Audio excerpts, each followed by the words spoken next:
Okay, one of the most common images you associate with Scottish glaciated landscapes is one of pine forests covering hillsides. And often these forests are found on the sides of these U-shaped valleys. So what we're going to do today is look at why the valley sides are appropriate areas to put these plantation forests. So in this assignment, we're going to be specifically looking for you, or I'll be looking for you to annotate the photograph of a forested landscape with these 6 bullet points. So here we can see a typical Scottish landscape. The valley, the flat valley floor, which I'm just indicating, has got crops growing in it, and the farmer is cultivating that land. The mountain tops in the foreground might be used for rough grazing for sheep. The steep valley sides, however, in this landscape are being used for plantation forests. So let's have a quick little think about what a plantation forest actually is and how we can identify it. One way of identifying it is it tends to be planted in very straight lines and blocks like we can see here. So that's a bit of a giveaway that this is a pine forest. Unlike over here, we can see it scattered loosely, which indicates that's probably natural forestry growing. So why is it where it is? Well, let's just drop into this landscape and have a little look at it from the valley floor, as you would see it if you were driving through this valley. So what the first thing we have to understand is the farmer is very unlikely to put a plantation on the valley floor itself. And the reason for that is because the land is flat and is therefore suitable for things like crop farming. So they'll tend to avoid this area because it's more profitable to be growing crops or raising cattle on the flatter valley floor.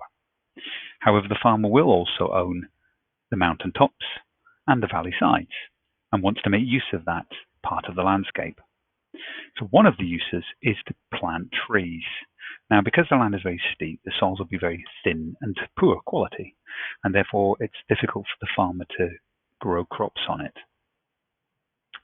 Another problem is that it's likely to be land that they can't get machines up or down, which further limits the ability to grow crops. Now, the thing about pine trees is they take 30 to 40 years to grow to maturity. So if you're going to grow them in a landscape, you're not going to be able to make any profit from them for a considerable period of time. So you want to put them in an area of the landscape where the land is really cheap and you can just leave them to their own devices. And that's what makes steep valley sides perfect for plantation forests, because it's unlikely this land in the background is going to be used for anything. It's also likely the land will be very cheap to buy because it's steep and it's got poor quality soils, therefore very few people are going to want it. Now, pine trees grow perfectly on steep land and they don't need much in the way of rich organic, nutrient-rich soils, so they will prosper on these valley sides. Another added benefit is if you cover a hillside with these pine trees, any rock slides that might come down this hillside because of freeze-thaw weathering will be absorbed by the forest and will be unlikely to affect the farm in the foreground. So that's another little extra benefit of planting trees.